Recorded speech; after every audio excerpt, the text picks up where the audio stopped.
Welcome, everybody, to today's Times Football Media Day 2026 edition, where today we're going to be speaking with each of the 11 high school football programs in Hall County about the upcoming season.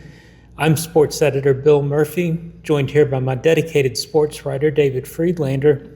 But before we get started, we'd like to thank our wonderful sponsors who make this year's event possible. Those include Northeast Georgia Health Systems, along with our friends at Jackson EMC. Next up, we're joined by Riverside Prep. In 2025, the Eagles finished 3-7 for now third-year coach Jeff Lee. Coach Lee, thanks for joining us today, and we'll just jump right into it. Tell us a little bit about what to expect from the Eagles in 2026. Sure. Well, thanks, Bill, for you guys, David, for you guys having us here. And what you do is really a positive influence on what we do here and trying to do, especially sports and especially football.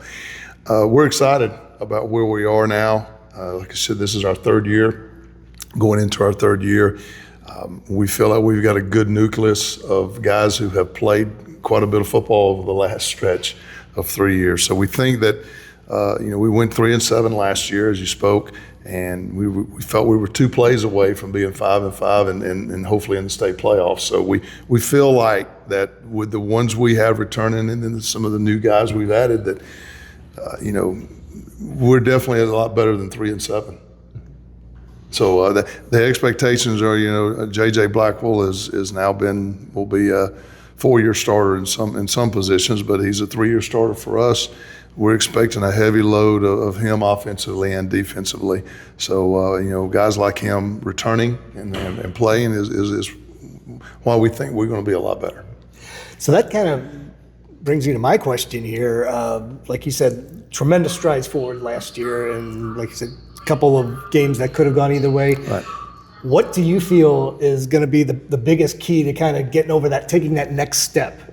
Because it's been a while since Riverside's had a winning season for one thing. Exactly. So what do you feel like is the most important things you guys have to do to make that happen? We'll continue on to build on what we've already established.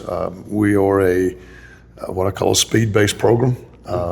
And then the weight room is very important, and that goes hand in hand with what we try to do. But since we've established and gotten there, and we've based it that we're going to spend a lot of our time devoted to our training, and even during the season, we actually get faster during the season as the times have proven that we will continue to do that. I think we continue to build on that. The kids have bought into that. They believe wholly in that and solely into that.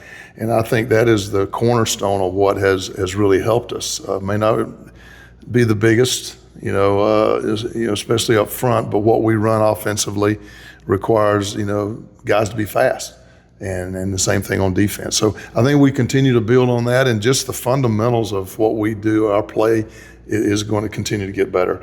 And it all starts with tackling, on defense. And I think we have continued to improve over 2 years, and there's a lot of things that we need work on that a lot of people may take for granted that their program already has.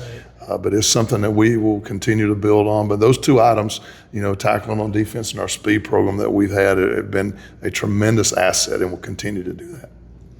And Coach, clearly JJ is the centerpiece of your team. How has he evolved as a quarterback? Yeah, what he has done is taken responsibility to get better. Last year was just one of those years where he put up really good numbers, both passing and running the football. And we were predominantly a running football team, but his yardage came from because we ran the football, and then his feet. He's one of the fastest guys in the county in track and in football, and he plays that way. He gets in the secondary, so he doesn't get caught. So. We feel that along with his ability to help throw the football some to our guys, that we expect him to have a tremendous year, excuse me, and to continue to build on his junior season. And his leadership. He's really starting to come around with the leadership-wise, and that's always important, especially when you step in the huddle. And you got to have the trust and the belief from the other guys, and you see that when he steps in there. So you mentioned a couple of guys, you have quite a few guys coming back from last year, but maybe are you even more excited about some of the newcomers? You mentioned some of them. So who are some of the guys we got to look out for this year? Well, returning wise, AJ Igwilu is he's 6'8", 265. Will be a rising junior. Was a surprise for us last year when he came on campus, and that was really his first year really playing. And so he's gotten a lot of reps. He's gotten so much better. He's had a great summer. He keeps me updated on what he's doing this summer, and with basketball and football, and he's done a tremendous job. Luke Alsbrook is returning now. This will be his third year starting for us, and he has, as a senior, will be counted on heavily for leadership and for a lot of those off the field issues too that rise up, but has developed himself into a very key part of what we do. And surprisingly, another guy 3 years ago that never put a helmet on. So, that's what we get there. But now we've had a good nucleus stay for those 3 years, and now we can start to, to pay the dividends of that, Coach, how satisfying is it to build up a program that was down, and now that you've come in, has definitely come on the upswing a little bit? How satisfying is that for you personally? Well, when I got into this profession, it was because of what coaches have done for me in my life and what football has done. And so when you had this opportunity and to step into a program that, as you spoke of, has been downtrodden on the left-hand side of the ledger, that when you see the work, the kids buy in, and that's the whole thing, they got to trust you. If they don't trust us, then what I tell them, what we try to get them to do, they're not going to respond.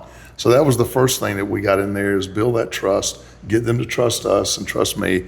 And so this is the pinnacle of that, the third year, being able to see that come to fruition. So it's rewarding, but I know the system works and how it works, and we've done that at every stop we've been at, and this is going to be an exciting year to see that continue to build. And so you look at one of the things that involved with that is that you have to feel like there's a newfound respect for your program from outside, from particularly those in your region. So, I mean, how much do you feel like that's going to come into play? And is this a possibility of making a run at a state playoff berth? That, I think everybody in America, when the back of maybe their 30th goal or whatever, they want to be in the state playoff, they want to win a state championship.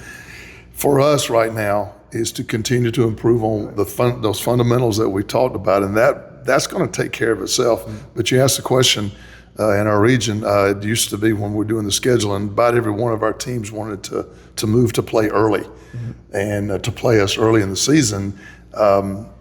Because of, as we get our kids together, which we're going to be a week behind. Everybody else starts this upcoming week when this airs. We won't start till the following week. Right. And we add new guys that I haven't seen as a team. So within 3 weeks, we got to mold that into a group. But everybody, what I was getting at was everyone wants to try to schedule us early. So toward the end of the season, we actually begin to start looking a lot better. So that's the key, is that we want to be playing our best football toward the end, and if we've done taking care of business at the early, we legitimately would have hopefully a plan to play in week 11. All right, Coach. Well, thanks for joining us today. Fans, if you get a chance, go out and watch Riverside this season at McGinnis Field. Coach, best of luck in 2026, and thank you so much.